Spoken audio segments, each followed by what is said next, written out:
अफगानिस्तान में 1992 में 2 लाख सिख और हिंदू मिलाकर के थे, आज 380 हैं।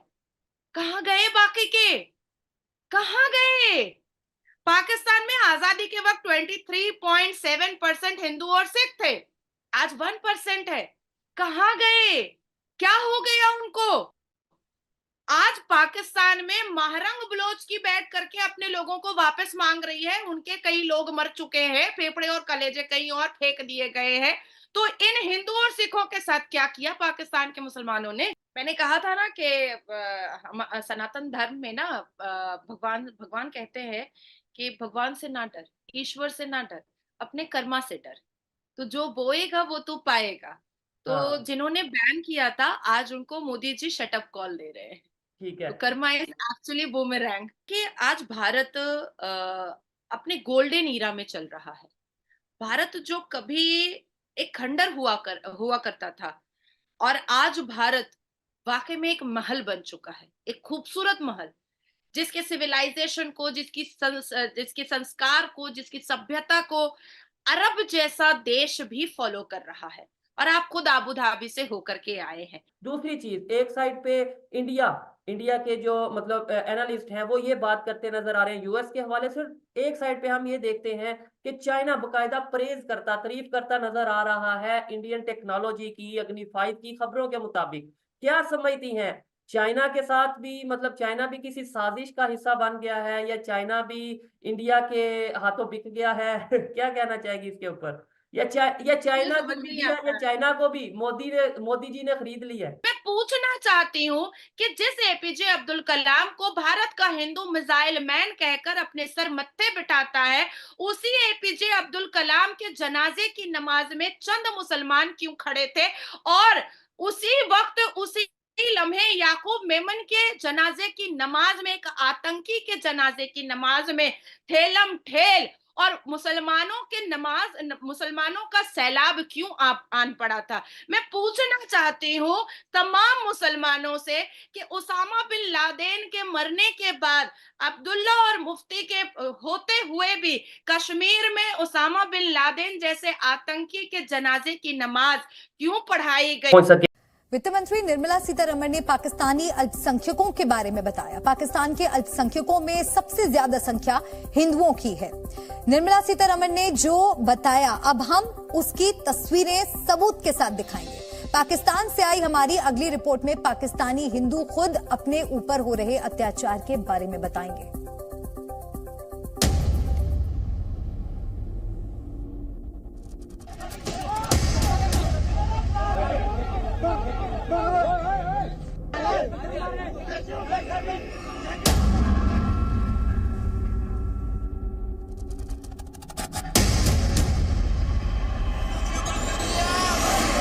इंडियन हमारे दुश्मन है, हिंदू हमारे दुश्मन है, इनको कत्ल करो, इधर मिले इनके साथ लड़ाई झगड़ा करो।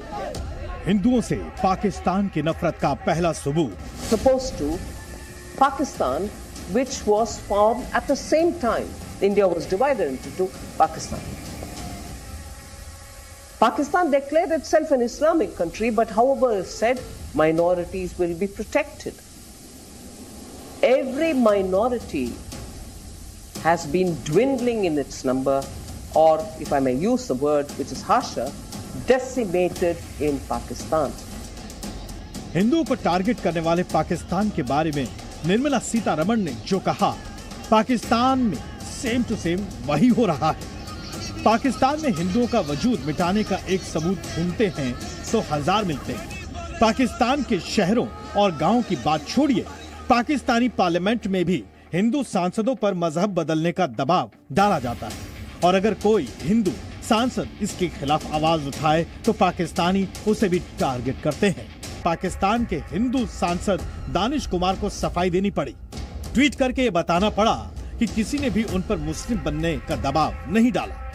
पाकिस्तानी हिंदुओं की सबसे ज्यादा आबादी सिंध प्रांत में है, और सिंध में उनका जबरन धर्मांतरण इस रफ्तार से हो रहा है कि हिंदुओं को सिंध असेंबली के सामने प्रोटेस्ट करना पड़े। अल्पसंख्यकों को निशाना बनाना पाकिस्तान में आम बात है। इसकी स्क्रिप्ट भी तय होनी है। जो धर्म परिवर्तन का विरोध करता है उस पर इस्लाम के अपमान यानी इश्क निंदा का आरोप लगा दिया जाता है। एक रिपोर्ट के मुताबिक इश्क निंदा कानूनों के तहत 2022 में 171 लोगों को आरोपी बनाया गया था, जिनमें से 65% मामले पंजाब में और 19% मामले सिंध में सामने आए। 1987 से 2022 के बीच कम से कम 2120 लोगों पर इश्क निंदा करने का आरोप लगाया गया था और ज्यादातर मामलों में पाकिस्तान के अल्पसंख्यकों पर इश्क निंदा का आरोप लगाया गया। पाकिस्तानियों के बयानों को सुनेंगे तो आपको हिंदुओं और बाकी अल्पसंख्यकों के बारे में हैरान करने वाली बातें सुनाई देंगी। शायद पाकिस्तान में हिंदुओं से जोर जबरदस्ती तब तक चलती रहेगी जब तक एक एक हिंदू का धर्म परिवर्तन न हो जाए। साल 2022 में पाकिस्तान में हिंदुओं के जबरन धर्म परिवर्तन के 194 मामले सामने आए। 67 बार हिंदू लड़कियों का अपहरण करके उनका जबरन धर्मांतरण करके मुस्लिमों से उनका निकाह करवा दिया गया। 118 हिंदू पुरुष और महिलाओं की टारगेट किलिंग हुई। ये आंकड़े सच्चाई से कोसों दूर हैं, क्योंकि हिंदुओं पर अत्याचार के बहुत सारे मामलों की रिपोर्टिंग तक नहीं होती। पाकिस्तानी हिंदुओं से सुनिए कि उनके लिए एक एक दिन काटना कितना मुश्किल है। पाकिस्तान में आए दिन हिंदू लड़कियों का अपहरण और जबरन धर्म परिवर्तन की खबरें आती हैं। जब अल्पसंख्यक मदद के लिए सरकार और कानून के पास जाते हैं तो उन्हें सपोर्ट नहीं मिलता और पाकिस्तान में ऐसे कट्टरपंथियों की संख्या कम नहीं है जो हिंदू बच्चों का अपहरण करने वालों को सही ठहराते हैं। पाकिस्तान में अवाम से लेकर वजीर आजम की सोच बिल्कुल ऐसी ही है। कुर्सी पर चाहे शहबाज शरीफ बैठे या फिर इमरान खान, पाकिस्तान में हिंदुओं पर हमला और उनका धर्मांतरण दोनों नॉन स्टॉप जारी है। ब्यूरो रिपोर्ट, जी मीडिया। क्यों पढ़ाई गई पहुंच सके। आज नाजिया इलाही खान हमारे साथ मौजूद हैं और सभी लोग जानते हैं कि जब नाजिया जी मौजूद होती हैं तो कुछ ना कुछ हट के टॉपिक को डिस्कस किया जाता है, कुछ उन चीजों को डिस्कस किया जाता है जो शायद आम किसी के साथ, मतलब किसी और इंसान के साथ डिस्कस करना मुश्किल होता है, उस टॉपिक पे बात करना बड़ा मुश्किल होता है। सबसे मेन चीज तो इस्लामोफोबिया के हवाले से हम बात करेंगे। यूनाइटेड नेशन में इस्लामोफोबिया के हवाले से बिल फॉरवर्ड किया गया और पहली बार शायद ऐसा हुआ कि इंडिया ने इस बिल के ऊपर वोट ही करने से इनकार कर दिया। उसकी रीजन क्या है? इंडिया के रिप्रेजेंटेटिव जो वहां पे मौजूद थी उन्होंने बकायदा एक स्टेटमेंट दी। उन्होंने बोला किसी एक मजहब नहीं, अगर हिंदुइज्म की बात करें, बुद्धिज्म की बात करें, सिखिज्म की बात करें, सभी मजहब को हमें देखने की जरूरत होगी। इस्लामोफोबिया के साथ साथ जितने भी मजहब है अगर डिस्कस करना है तो सभी को डिस्कस किया जाए। लेकिन एक और चीज जो हमने नोट की है, शट अप यूएस, ये प्रॉपर स्टेटमेंट मेरी तरफ से नहीं है, ये स्टेटमेंट है इंडिया के ज्यूरिस्ट की तरफ से, इंडियन एनालिस्ट की तरफ से, सीएए बिल के हवाले से। और बहुत बड़ी बात तो है, साथ ही साथ हैरान करने वाली बात भी है, क्योंकि इंडिया और यूएस बिजनेस पार्टनर है, बहुत बड़ी लेवल पे वो बिजनेस आपस में ट्रेड करते हैं। फिर भी जहां पे इंडिया की अपनी बात आती है, इंडिया की सिक्योरिटी की बात हो या उनके कंट्री की बात हो, वहां पे यूएस हो या मालदीव हो, वो फर्क नहीं रखते, वो बिल्कुल उसी तरीके से जवाब देते हैं। और सेकेंडली एक और चीज, चाइना बकायदा तौर पे तारीफ करता नजर आ रहा है। चाइना भी क्या किसी साजिश का हिस्सा बन गया है कि जो इंडिया की तारीफ करता नजर आ रहा है? इस चीज पर भी बात करेंगे। अस्सलाम वालेकुम नाजिया जी, कैसी हैं आप? नमस्कार, जय जय श्री राम, वालेकुम अस्सलाम। शोएब, कैसे हैं आप? नादिया जी मैं भी बेहतरीन, मैं भी बढ़िया। एक तो आपके हवाले से भी आज हम मतलब इस टॉपिक में, इस वीडियो में बात करेंगे, अगर टाइम बचा के, इतनी एनर्जी कहाँ से आती है? आप एक दिन में मतलब अपना अदालत को, कोर्ट को भी देखती हैं, फिर अपने पार्टी के जो काम है वो भी देखती हैं, और भी इतनी मतलब मेन स्ट्रीम मीडिया, यूट्यूब और बहुत से चैनल्स पे इंटरव्यू करती हैं। कहाँ से इतनी एनर्जी आती है, इसके ऊपर बात करेंगे। लेकिन सबसे पहले बताइएगा, सुपर पावर अमेरिका और शट अप अमेरिका, इसमें ये मतलब क्या आप कहना चाहेंगे? इंडिया की शोएब, भारत, देखिए शोएब, भारत जो है ना इतना पावरफुल हो चुका है अपने हर तरीके से, इकोनॉमिक के तरीके से, डिफेंस के तरीके से, जीडीपी के तरीके से, और भारत को लीड करने वाला व्यक्ति वो खुद इतना पावरफुल है कि वो आंखों में आंखें डाल करके अपने भारत के मुद्दों पर किसी को इंटरफेयर करने मना कर सकता है। अब यूएस ने जब सीएए को लेकर के कोई टिप्पणी की है तो पहले उनको डेटाज उठा करके देखना चाहिए था। 1991 की बात मैं बता रही हूं कि बांग्लादेश में 22% हिंदू थे। आज कितने परसेंट है? 3.9%। कहां गए ये हिंदू और सिख? क्या कर दिया गया इनके साथ? क्या मार डाला गया? क्या इनका कन्वर्शन कराया गया? और कन्वर्शन कोई भी धर्म आज मुझसे अगर कोई कराएगा तो वो जोर जबरदस्ती कराएगा, तुमसे अगर कोई कराएगा तो जोर जबरदस्ती कराएगा। तो इसका मतलब है कि बांग्लादेश के 22% हिंदुओं का कन्वर्शन जोर जबरदस्ती और तलवार की नोक पर कराया गया है। अफगानिस्तान में 1992 में 2 लाख सिख और हिंदू मिलाकर के थे, आज 380 हैं। कहां गए बाकी के? कहां गए? पाकिस्तान में आजादी के वक्त 23.7% हिंदू और सिख थे, आज 1% है। कहां गए? क्या हो गया उनको? आज पाकिस्तान में महरंग बलोच की बैठ करके अपने लोगों को वापस मांग रही है। उनके कई लोग मर चुके हैं, फेफड़े और कलेजे कहीं और फेंक दिए गए हैं। तो इन हिंदू और सिखों के साथ क्या किया पाकिस्तान के मुसलमानों ने? क्या किया? तो ये जानना बहुत जरूरी था। और मुझे लगता है कि मेरा भारत इतना पावरफुल है और मेरे भारत को लीड करने वाला, मेरे भारत का नेता और सबसे बड़ा नेता और इस पूरे युग का और इस पूरी दुनिया का की सबसे बड़ी पार्टी का नेता नरेंद्र मोदी आंखों में आंखें डाल करके अगर शटअप कॉल दिया है तो बिल्कुल सही काम हुआ है और हमारी छाती गर्व से चौड़ी हो रही है। नादिया जी, एक चीज जो मुझे अभी आपकी इस बात से मैं हैरान हुआ हूँ, हमें जब पाकिस्तान में हम किसी से पूछते थे कि भाई पाकिस्तान में पार्टीशन जब हुई 1947, तो उस टाइम पे ऑलमोस्ट जो हमें बताया जाता है 18%, 19%, 20% के राउंड अबाउट हिंदू थे। एक जो चीज मैं कहना चाह रहा हूँ, 25-30 जितने भी थे, लेकिन हमें जो 18% बताया जाता है, तो अगर मैं किसी से पूछता हूँ कि भाई वो कहाँ गए, तो आपने जो बात किया उसमें और जो जवाब हमें मिलता है उसमें बड़ा फर्क नजर आया। मतलब उसमें यह बताया जाता कि भाई कॉमन सेंस वाली बात है कि जब 1971 में पाकिस्तान डिवाइड हुआ, बांग्लादेश अलहदा हुआ, तो बड़ी तादाद में हिंदू कम्युनिटी बांग्लादेश चली गई। लेकिन आप कह रही हैं कि बांग्लादेश में भी हिंदुओं की जो अगर परसेंटेज वाइज बात करें तो आबादी बिल्कुल कम हो गई। मतलब 22 या इतने परसेंट से वो डायरेक्ट 3.6% 22% 1991 का डेटा कह रहा है, 1991 का बांग्लादेश का डेटा कह रहा है, जो आप भी गूगल में सर्च कर सकते हैं कि 22% हिंदू थे, जिसमें से 3% 4% उसी 22% में 3% 4% सिख भी थे। और आज 2024 की बात मैं बता रही हूं कि 3.9% हिंदूज है, तो मतलब जिनका कन्वर्शन कराया गया, जिनको मार डाला गया। तो पाकिस्तान झूठ का जो एक ये है ना अफवाह, वो अपने हर बच्चों को और अपनी हर पीढ़ी को सुनाया है। और बांग्लादेश भी ऐसे ही सुनाता होगा, अफगानिस्तान भी ऐसे ही सुनाता होगा। इस पे मुझे थोड़ा फैक्ट भी लगता था। मतलब मैं अपनी बात करता हूँ और देखने वाले मुझे करेक्ट कर सकते हैं, मैं ओपनली बात मानता हूँ। मतलब मुझे ऐसा लगता था हाँ यार, मैं भी ऐसा हो कि क्योंकि बांग्लादेश का बॉर्डर बिल्कुल इंडिया के साथ लगता है, तो ज्यादा जो हिंदू कम्युनिटी है वो वहां पे रहती हो। तो पार्टीशन टाइम वो जब 1971 में पाकिस्तान और बांग्लादेश, मतलब पाकिस्तान के 2 हिस्से हुए, तो उस टाइम पे शायद हिंदू कम्युनिटी उधर चली गई हो। ये मैं जानता था कि डेफिनेटली यहाँ पे हिंदू कम्युनिटी मतलब ये है कि मजहब चेंज और ये चीजें हैं। लेकिन मैं सोचा कि शायद 5%, 10% वहां पे चली गई हो, जिसकी वजह से इतना इतना ग्राफ नीचे आया आबादी के हवाले से। खैर, और अफगानिस्तान ने के जो रिप्रेजेंटेटिव हैं उन्होंने भी कल स्टेटमेंट दी। उन्होंने बोला कि भाई यहाँ पे सभी मजहब के लोग आजाद हैं, और इंडिया के हवाले से उन्होंने बात करते हुए बोला। नादिया जी, दूसरे नंबर पे एक और चीज है, फिर उसके बाद मेन टॉपिक पे चलेंगे जो यूनाइटेड नेशन में इस्लामोफोबिया को लेकर बिल फॉरवर्ड किया गया।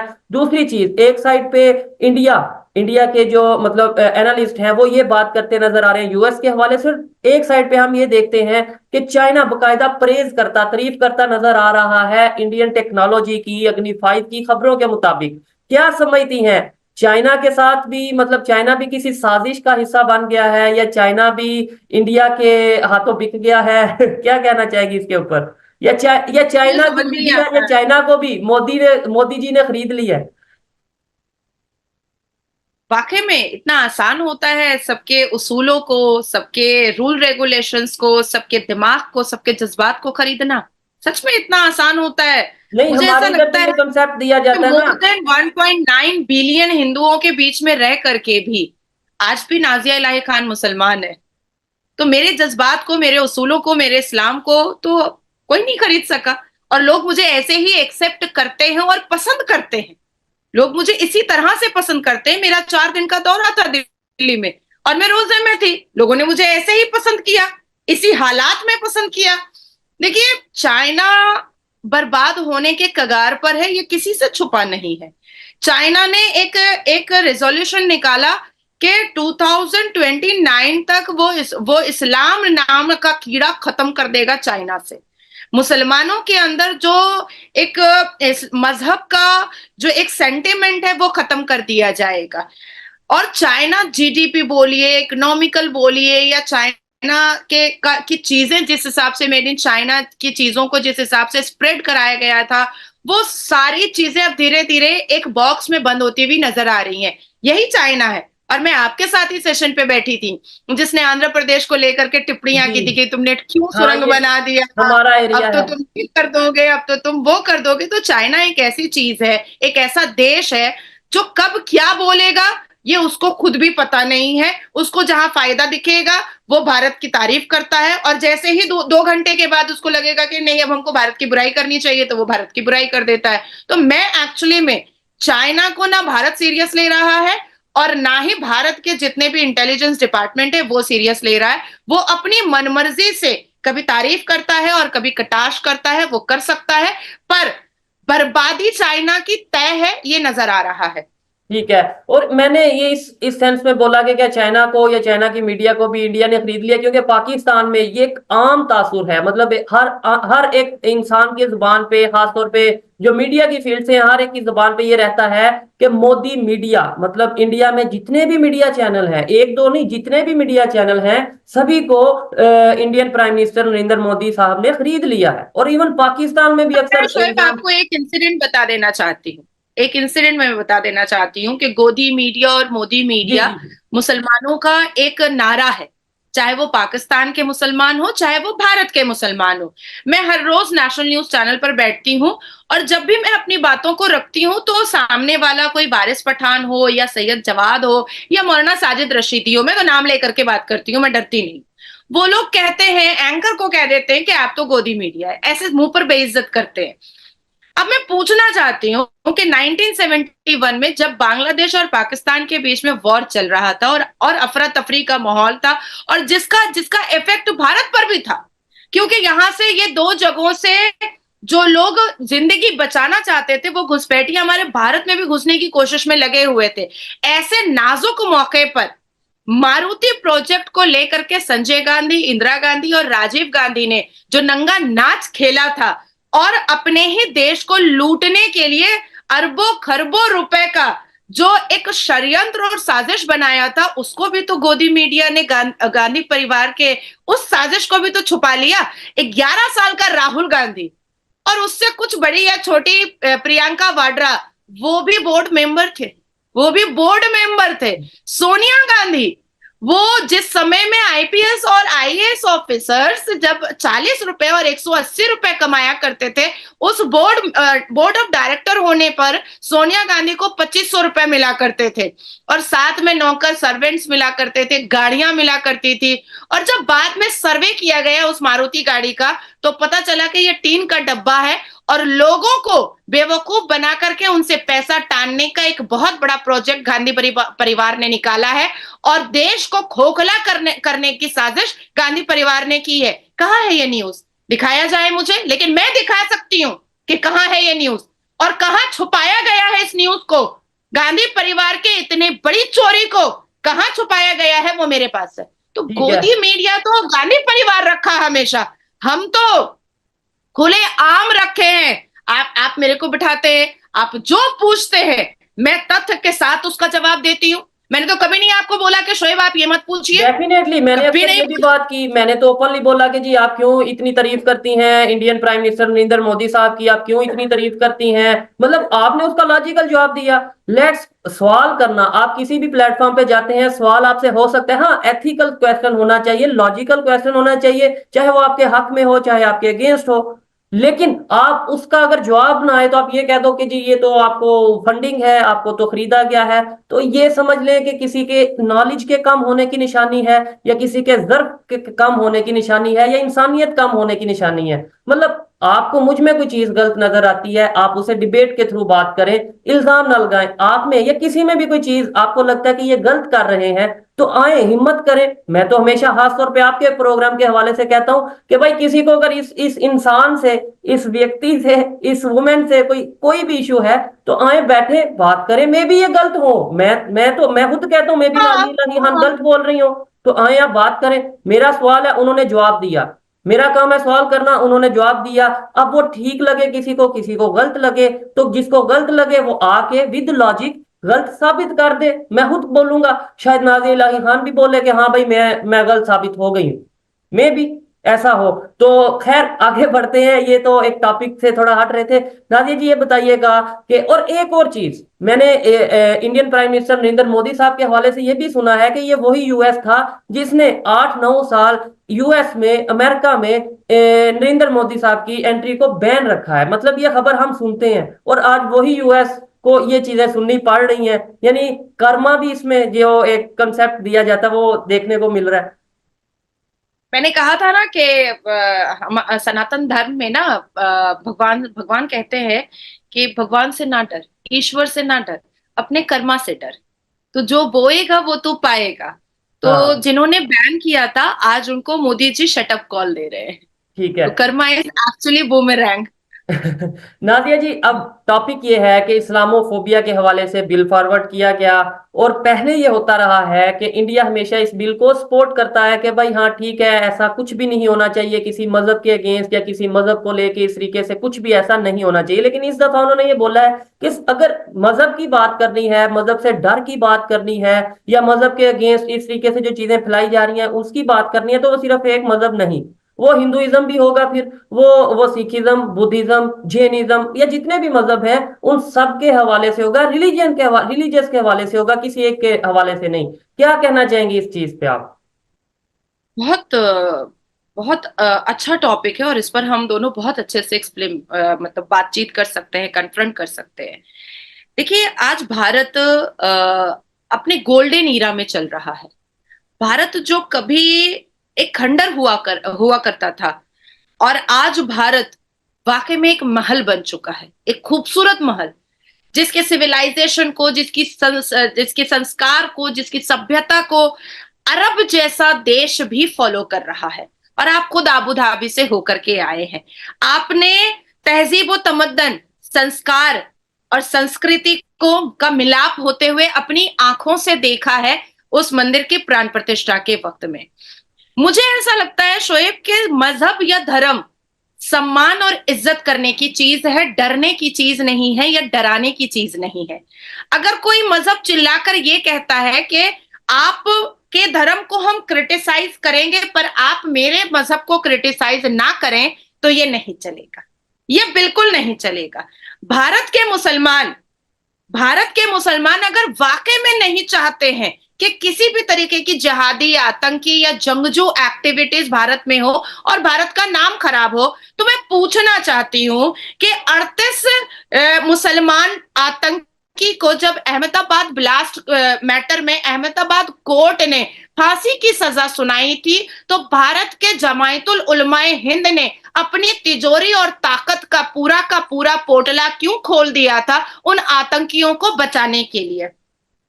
मैं पूछना चाहती हूं कि कमलेश तिवारी की हत्या जिन 5 मुसलमानों ने गला रेत करके बड़े ही दर्दनाक तरीके से किया, उन 5 आतंकी मर्डरर मुसलमान को बचाने के लिए जमायतुल उलमा हिंद ने अपनी तिजोरी और अपनी ताकत क्यों लगाने की कोशिश की। मैं पूछना चाहती हूं कि मेरे भारत के पार्लियामेंट पर अफजल गुरु ही क्यों हमला करता है। मैं पूछना चाहती हूं कि आफताब ही क्यों श्रद्धा की बोटियां करता है। मैं पूछना चाहती हूं कि जिस एपीजे अब्दुल कलाम को भारत का हिंदू मिसाइल मैन कहकर अपने सर मत्थे बिठाता है, उसी एपीजे अब्दुल कलाम के जनाजे की नमाज में चंद मुसलमान क्यों खड़े थे, और उसी वक्त उसी लम्हे याकूब मेमन के जनाजे की नमाज में, एक आतंकी के जनाजे की नमाज में ठेलम ठेल और मुसलमानों का सैलाब क्यों आन पड़ा था। मैं पूछना चाहती हूँ तमाम मुसलमानों से कि उसामा बिन लादेन के मरने के बाद अब्दुल्ला और मुफ्ती के होते हुए भी कश्मीर में उसामा बिन लादेन जैसे आतंकी के जनाजे की नमाज क्यों पढ़ाई गई।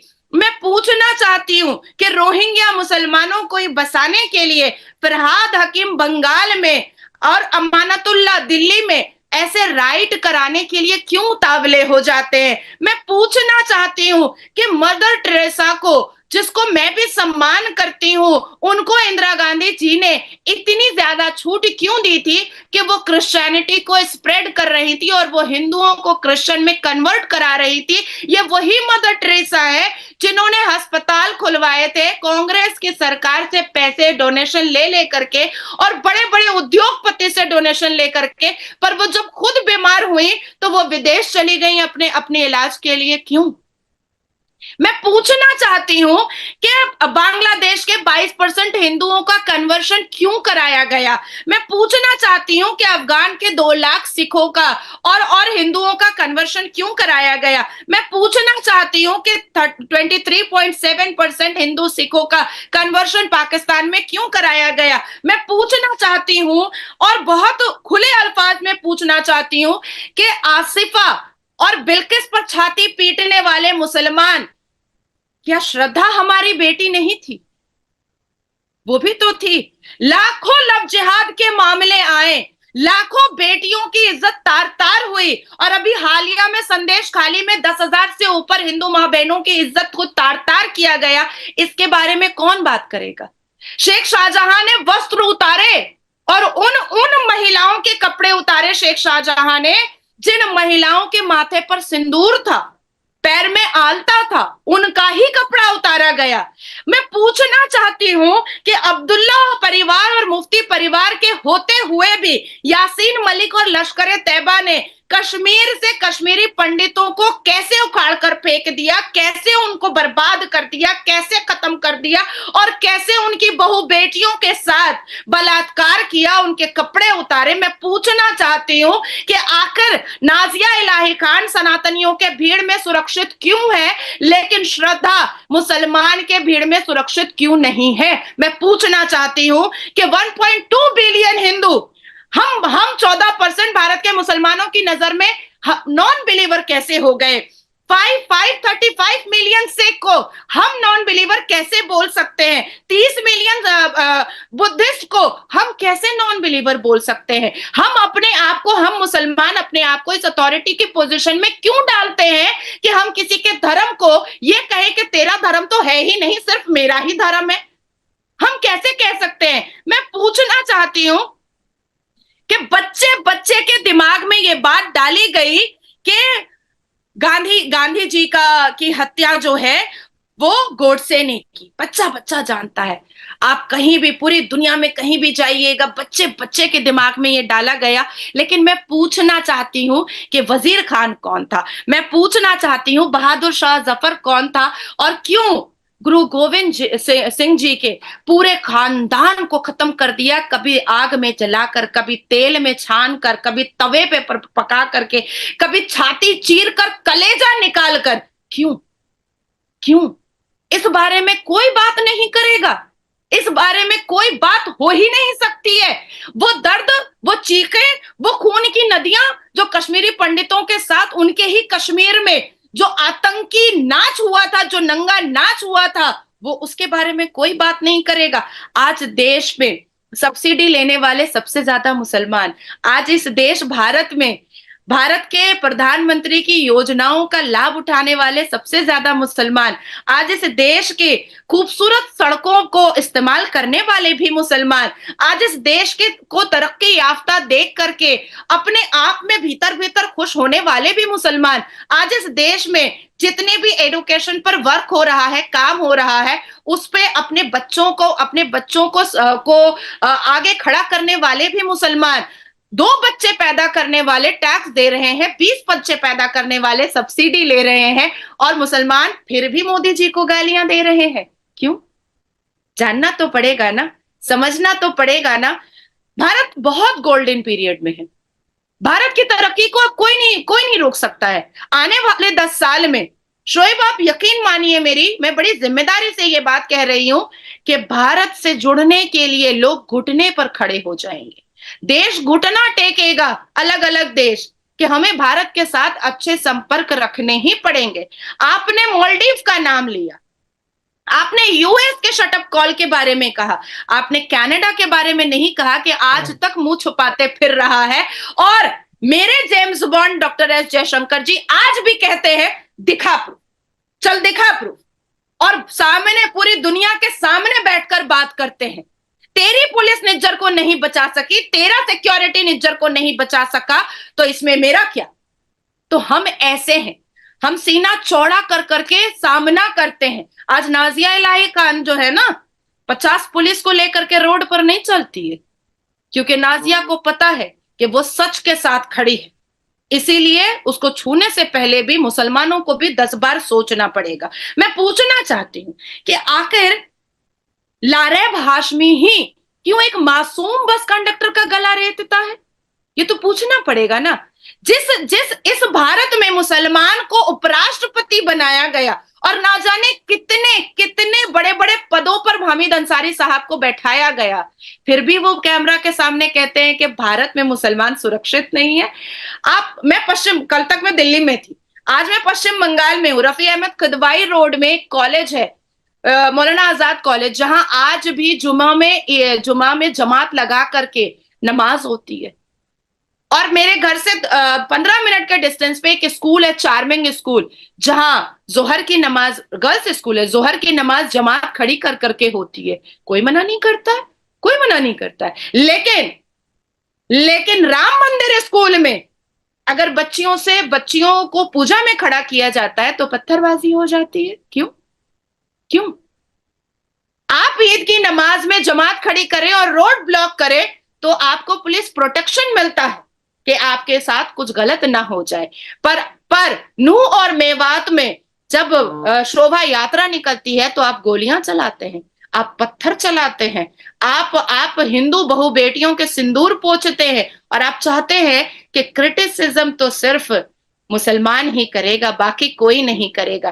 किसी भी धर्म के मानने वाले को नॉन बिलीवर बोलने से पहले हमें 1000 बार सोचना चाहिए, क्योंकि हर किसी की आस्था, हर किसी का विश्वास अपने अपने धर्म के भगवान पर होता है, हरगिज होता है, और आपको ठेस पहुंचाने का कोई हक किसी ने नहीं दिया।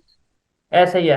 और मैं ये समझता हूँ कि बहुत ही बेहतर अंदाज में ना सिर्फ क्लैरिफिकेशन दिया नाज़िया इलाही खान साहिबा ने, बल्कि बहुत से सवालात उठाए हैं। और बहुत से सवालात जहां पे उठाए हैं वहां पे मैं एक बात ये भी बताना चाहता हूँ कि ये वही नाज़िया इलाही खान है जिनसे इससे लास्ट प्रोग्राम या उससे पिछले प्रोग्राम में जब मुसलमानों के, चाइनीज मुस्लिम के हवाले से बात हुई तो ओपनली इन्होंने ये बोला कि भाई मैं उनके साथ खड़ी हूँ। आज अगर कहीं पे उन्हें लगता है कि यहाँ पे ये चीज गलत है तो उन्होंने बोला कि भाई ये चीज गलत है। अब हमारा ये होता है कि हमने एक पॉइंट, एक क्लिप या एक कोई चीज उठा के ये पेंट करना होता है कि ये देखें जी ये हिंदुओं को सपोर्ट कर रही है, कर रहा है और मुस्लिम के अगेंस्ट है। जबकि बहुत सी ऐसी बातें हैं, मैं पर्सनली, क्योंकि मेरी बहुत से प्रोग्राम इनके साथ रहते हैं, बहुत से ऐसे प्रोग्राम में इन्होंने प्रॉपर ये बोला है कि भाई हम मुस्लिम के साथ खड़े हैं। एट दी एंड मेरे ख्याल से इंसानियत के साथ खड़े होने का मतलब ये होता है कि चाहे हिंदू हो, मुस्लिम हो, जहां पे राइट पे हो उसके साथ खड़े हो, जहां पे गलती पे हो, चाहे मैं ओपनली कहता हूं अगर मुझे कोई हिंदू नजर आएगा जो गलती पे होगा, कोई मुस्लिम नजर आएगा जो गलती पे होगा, मुझे उन दोनों के अगेंस्ट बात करनी चाहिए। और साथ ही साथ जहां पे मुझे ऐसा लगे कि कोई हिंदू है अगर बेहतर कर रहा है तो मुझे अप्रिशिएट करने की जरूरत है, कोई सिख बेहतर कर रहा है तो मुझे अप्रिशिएट करने की, सीखने की जरूरत है। इसी तरीके से कोई मुस्लिम भी बेहतर कर रहा है तो मुझे अप्रिशिएट करने की और उससे वो चीजें सीखने की जरूरत है।